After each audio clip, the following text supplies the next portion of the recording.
Hi, my name's Eric Parker. I'm a drummer, musician, composer who lives here in Woodstock.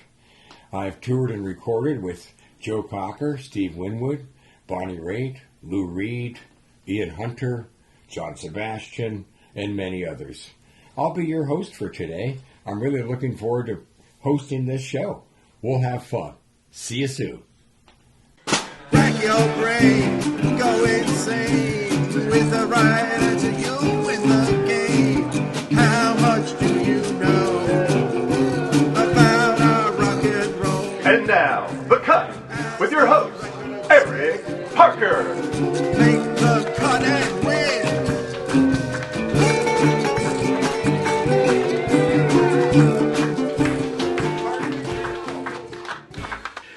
Welcome to The Cut, the rock and roll trivia game show.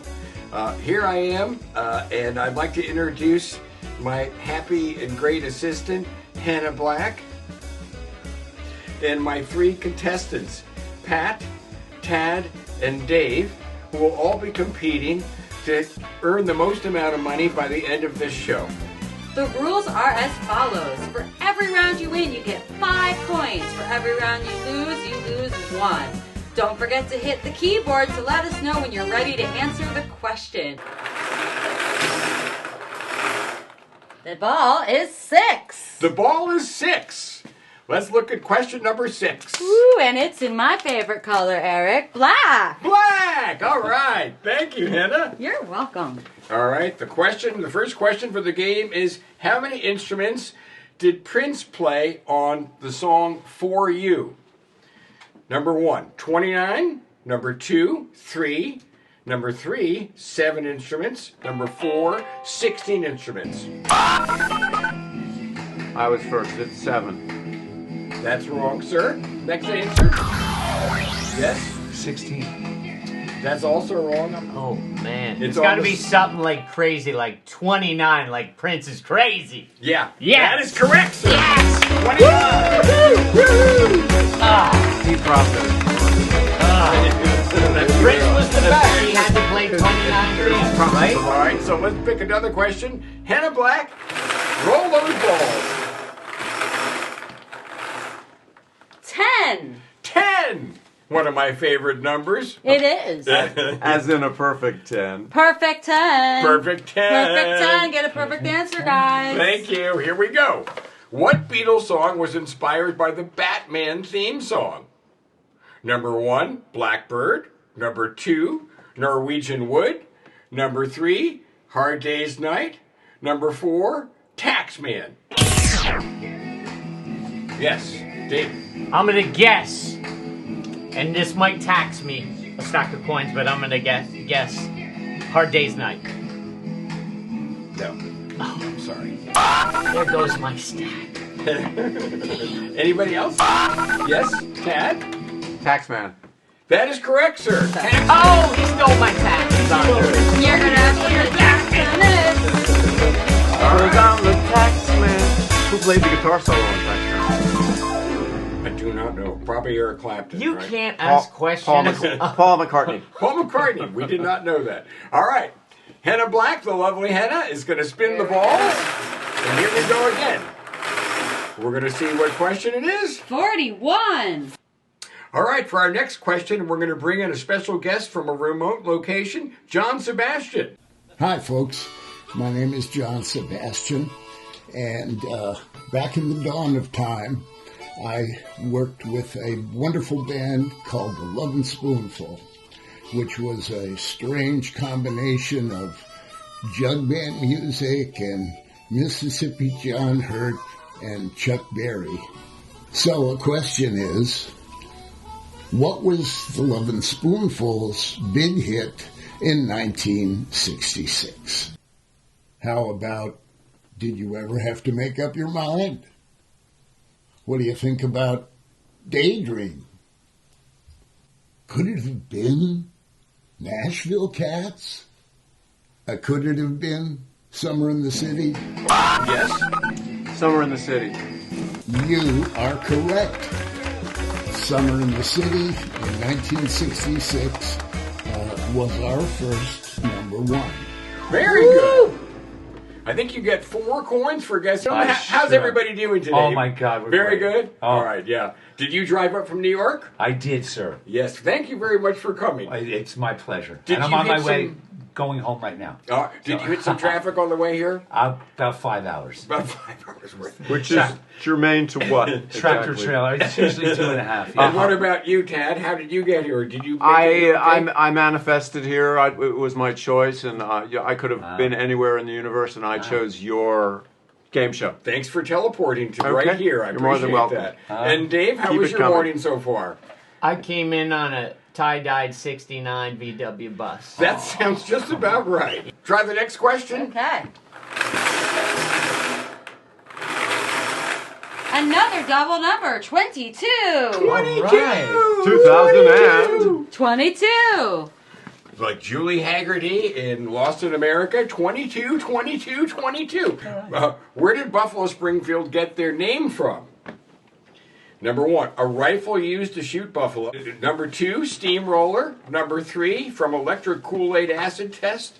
Number 4, the name of an Indian tribe in North Dakota. Yes. Indian tribe in North Dakota. No, I am sorry, sir. That's not right either. That's fine. I'll take steamroller. You got it. Steamroller. Steamroller, baby. Steamroller. And we had one of those steamrollers outside on our road growing up. And I saw Buffalo trying to take the Buffalo Springfield sign off the steamroller. Let's grab another ball There we here, go. and here we go. 32, your age. 32, my age still. Been 32 for years. And it's All right. my favorite color, Black black. henna. All right. Here we go. Here we go. Again, how many days in the 70s did Ozzy Osbourne drop acid in a row? Number 1, 16 days. Number 2, 27 days. Number 3, 423 days. Or number 4, 730 days. Yes? I'm going to go for number 3, the 400. That is not correct, sir. All right, well, then fine. All right. Well, Ozzy was out biting heads off of dogs. Hey, we were both playing. No, I was long before you. No, Sorry. you weren't. Go to the tape. It was 700, whatever that one was. No, Big it number. wasn't. No, it wasn't. What? It was the. Read the answers again. 16, 27, 423, or 730. The number 2. Number 227? Yeah. That's wrong. You, sir, are correct. 700. All right, Ozzy. There's got to be an explanation for why Ozzy is the way he is. It's got to be the 730 days of doing the acid, man. Great failures. With all due respect to Ozzy Osbourne, Winner, chicken dinner. I want to believe. 21. 21! You're right. The age, And never age of been consent. kissed. The question is, how do the Kings get their name? Number 1, their clothes. Number 2, from Ray Davies' hair. Number 3, from a car accident. And number 4, from Dave Davies' guitar. So 1, clothes. 2, Ray Davies' hair. 3, car accident. 4, Dave Davies' guitar. Yes? I'm going for hair. Ozzy and hair and Ray and Davies' hair. Hair. No, it is not hair. I'm sorry to say. Roadhog. Roadhog. Anybody else? Clothes, car accident, Dave Davies' guitar is what's left. Yes? Close. Got it! What are Clothes. Close your eyes. They were wearing psychedelic spandex trousers. We're ready for our next question. Everyone okay? Everyone out in the we're grooving. at I'm home out is there. having a- I'm okay. Having a good I'm out time? there. Very good. All right, the lovely Hannah Black. Boy, that's a lot of money you boys have. You guys are really stacking it It's a up. whole lot of chocolate, baby. We're ready A for the friend of next mine saw question. that These plane guys are starting and to they get were rowdy. really I good. love All right, it. Rowdies. Rowdies. Only one of you is gonna leave. Yeah. We're gonna put With you lots of with the money. gold Here we go. And And the it starts ball. by answering question number 24. Ball number 24. Muy bien. Woo-hoo-hoo. Muy bien. Muy bien. All right. 24. What was the original title of Sympathy for the Devil? Good question. Number 1, The Devil Was My Name. Number 2, Turn Down Love. Number 3, Sunny Days and Moody Nights. Well, I'm glad they didn't use that. Sunny days and moody nights. Come on. Number 4, Shine On Brightly.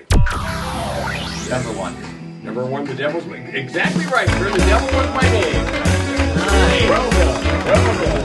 What was the book he was reading when he wrote that? That I couldn't tell you. You know? The Master and Margarita. There you go. You see, that's an extra.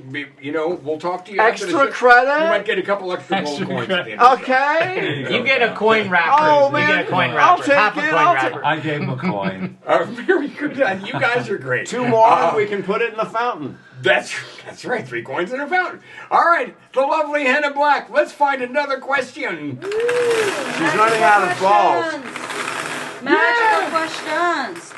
30. 30. Hey, Wow, our 5 30. milestone 30. So Milestone. dirty. Milestone. 30. Dirty 30. 30. Dirty Thank you very 30. much.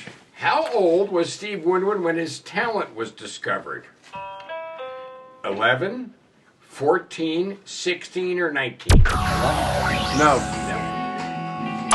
16. No. Well, he was 13 when he had a hit. I was like in what are the was it There's only 14? 2 left. 14 and 19. 14. You got it. 14. Oh, he had the hit when he was 13. Yeah. I should have known that. A double. It's like a piggyback question. All I'm right, winning everybody. with Winwood. I'm putting my money on Winwood over here. All right. The The woodwind fella, as they called him here in the I like U.S. to- You I play like- with that woodwind fella, huh? Winwood. All right, we're ready for the next question, I guess. How's everyone at home? Can we use that one? Everyone that home doing you just good? did? All right. That's a magic last. That's the magic last one. Okay. All Yeah, that's right, right. she's going to roll the balls. And All right, what do you think the number is? 11. 40. 28.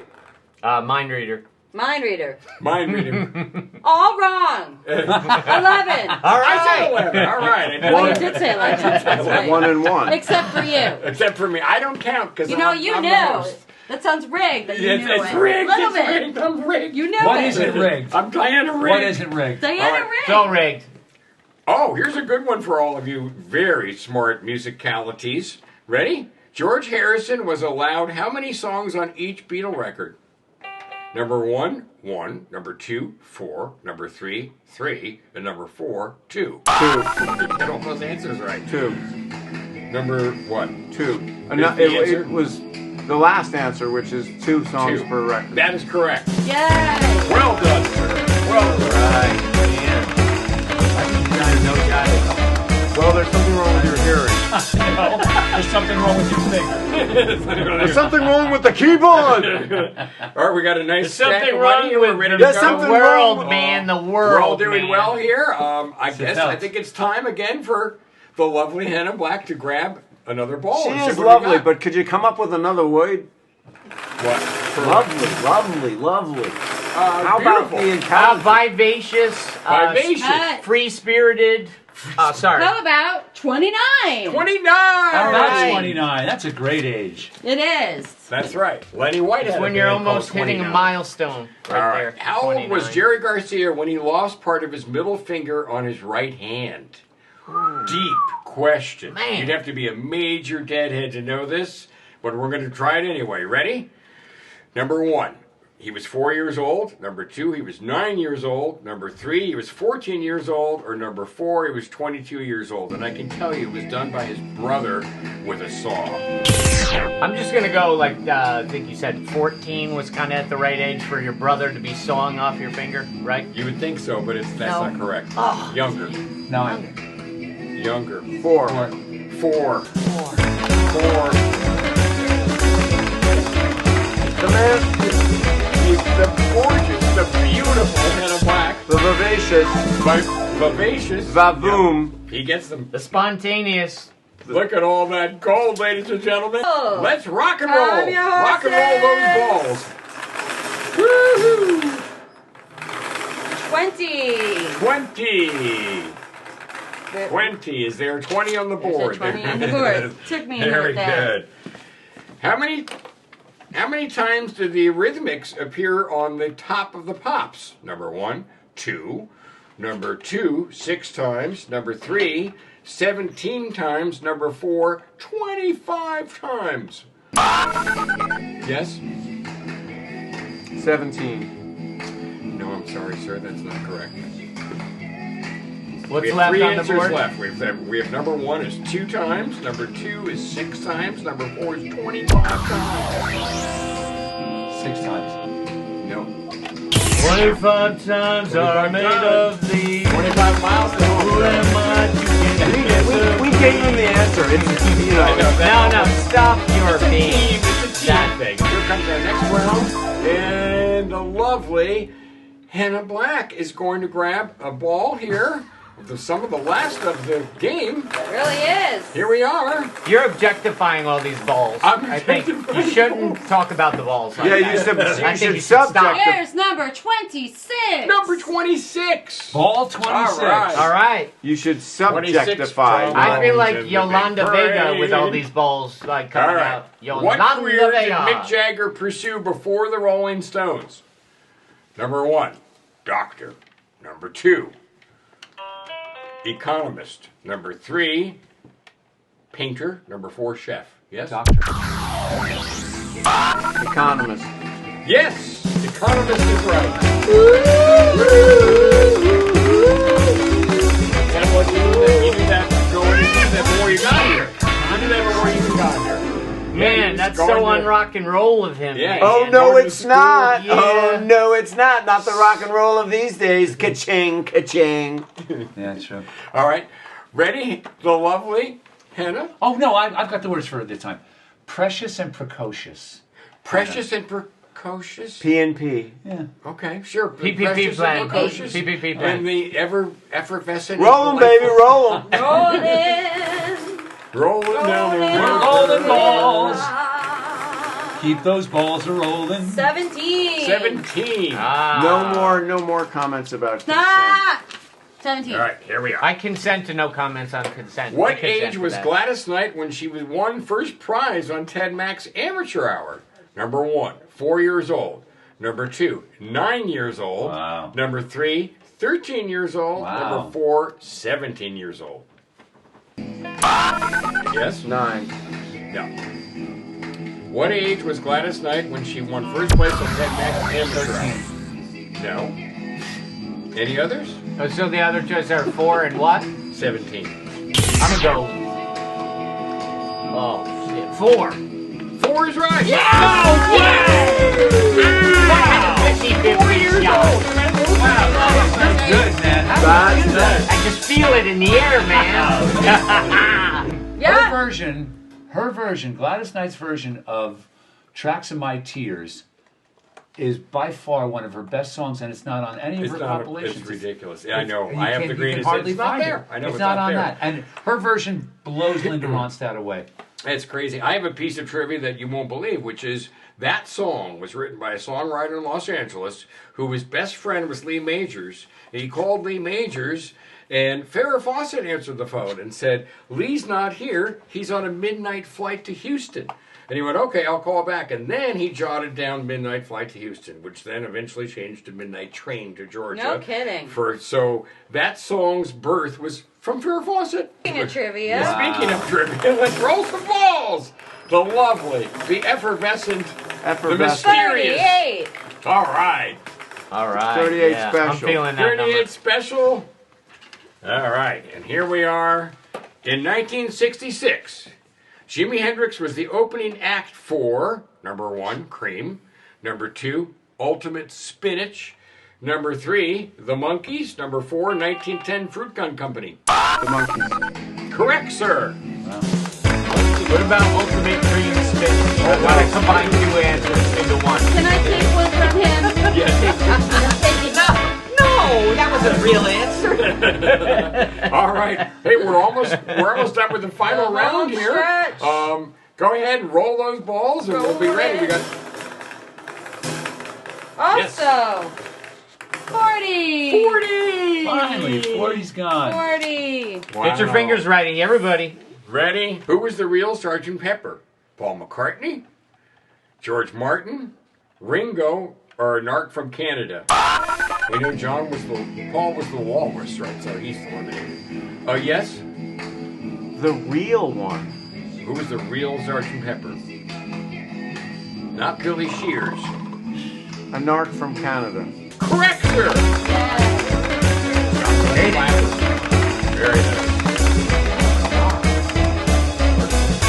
I heard the Beatles love narcs. Until Paul McCartney met They one like partying with narcs. in Japan. The one in Japan, that broke the chain. All right, we're ready for the next question, Hannah. All right, here we go. Inimitable. All right, ready? Make your narc. Make your narc. Number 13. Happy Halloween. Very lucky. Halloween. Very Happy lucky. Halloween. 13. Everyone Halloween. other than me should answer this lucky. How do we Wow. have 2 balls and 3 numbers? Well, you're How going to old- find out. How old was Michael Jackson when he had his first gig? Number 1, 12 years old. Number 2, 5 years old. Number 3, 7 years old. Number 4, 14 years old. I can't tell who was first. You guys have to decide. I'm going to go with 7. That's not correct, sir. I was second, so I'm taking 5. 5 is correct. Yes! Right. Woo! All right. We're down to the last 2 questions of this round. How's everyone doing out there? Last question. I thought it was 42. 42, our Last special question. question. Bonus round. So what do we get for the That's bonus a bonus question? round, Eric. If we Yeah, double the whammies, double the fun, double the coin. Last question. Last question. Last question. Okay, we're going to go to John Sebastian again for this next question. The Lovin' Spoonful. How did it get its name? Was it from Sonny Boy Williamson? Was it from Sonny Boy Williamson 2? It could have been Mississippi John Hurt, and it could have been Sleepy John Estes. Mississippi John Hurt. Got it! Yep. I love it.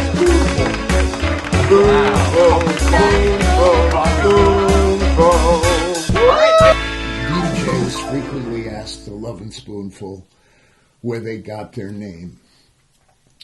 And we would usually mislead them, but very often it did come down to explaining that the name had come from a song called Coffee Blues, which was by a blues genius by the name of Mississippi John Hurt. Okay, we have a winner. Dave, congratulations for winning. We had a great time playing with all of you today. That winds up our show, The Cut, our rock and roll trivia show. I hope you enjoyed it. Rack your brain, go insane with a rider to you in the game. How much do you know about our rock and roll? As the record spins, make the cut and win.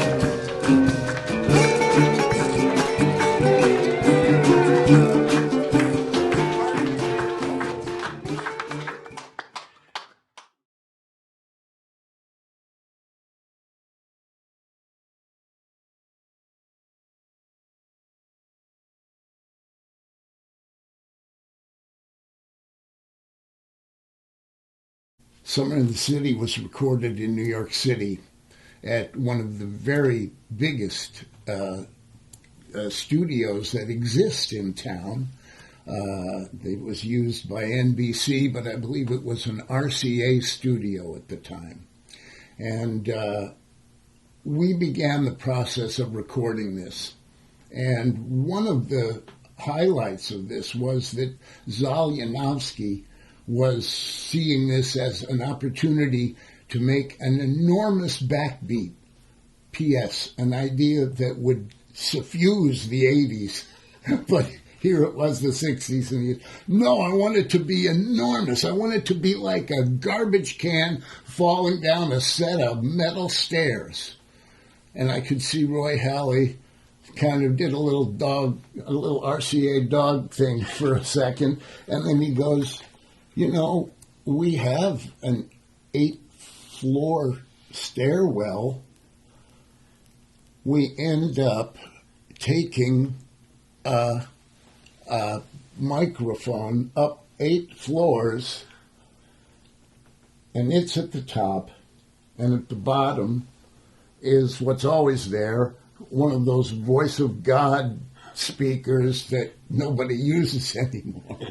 But it's enormous. So now what happens is, as the track is being played back, Roy Halley is dumping the snare drum onto its own track.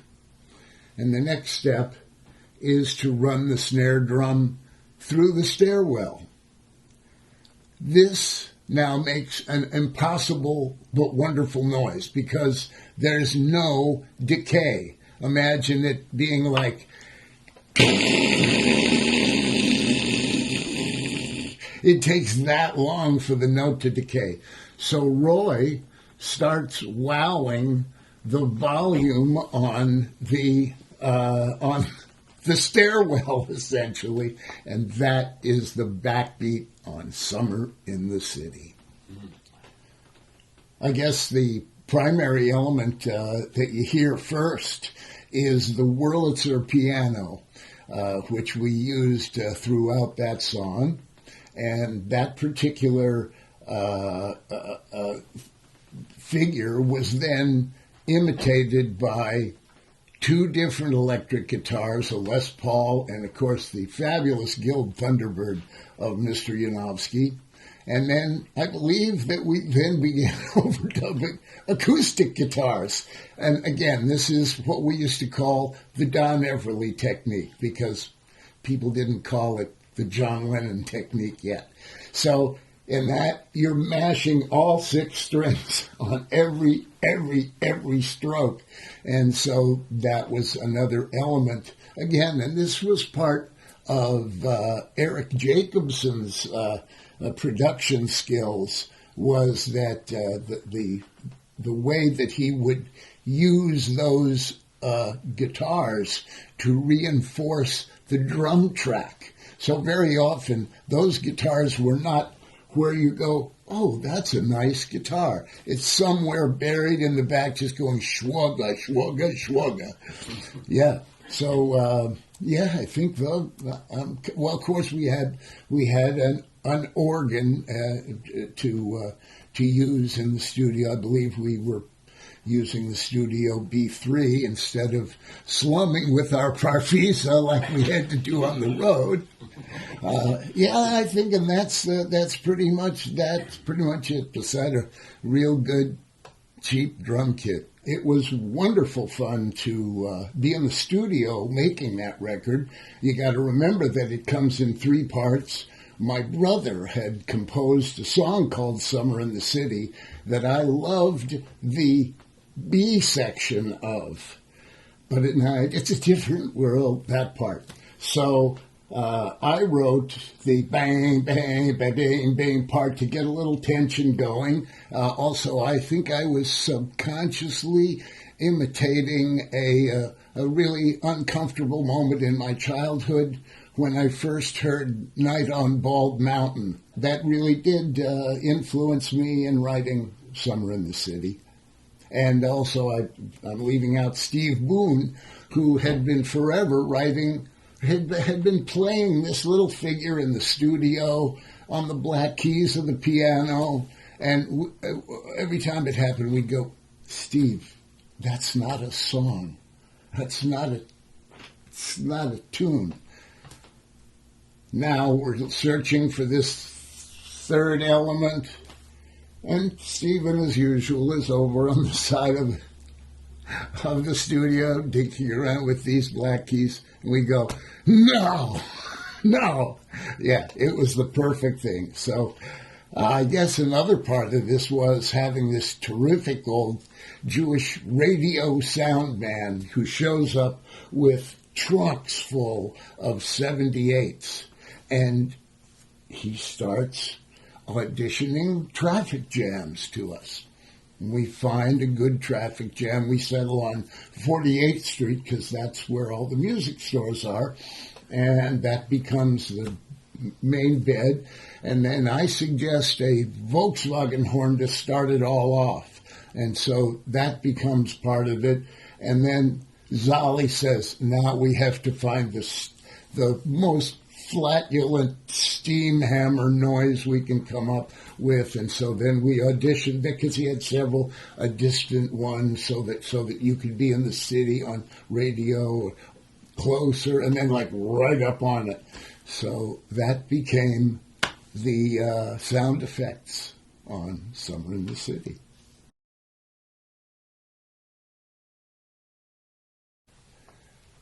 Sebastian again here, talking about the origins of the spoonful, which I was recently reminded really began with Cass Elliot, who, because I was in a small group and she was in another small group, she wanted me to meet Zal Yanofsky. And that meeting eventually occurred on the eve of the Beatles' first appearance on the Ed Sullivan Show. And because we were both the kind of guitarists that were never without their instruments, we took out our guitars and were playing along with the end of their set, and then it just sort of keeps going. And the next day, Cass Elliot calls me. You know, he thought that you were the most regular finger picker he's ever played with. To me, that's the ultimate compliment that I want to hear. And all I can think of is, geez, I mean, this is the most unusual guitarist that I've ever played with. He's combining these different blues and country licks, and it's a whole thing. I know she went right back to Zal and went, you know what he said about you? So it was a very 16-year-old girl process that we went through, and then we were very soon thereafter sort of joined at the hip, wandering around Greenwich Village looking for a bass player, who we found in Steve Boone, who had an older brother working at a nearby club. And it was through Steve that we connected with Joe Butler. They had already been a rhythm section together, and as you probably know, you can't beat guys who are already used to playing with each other.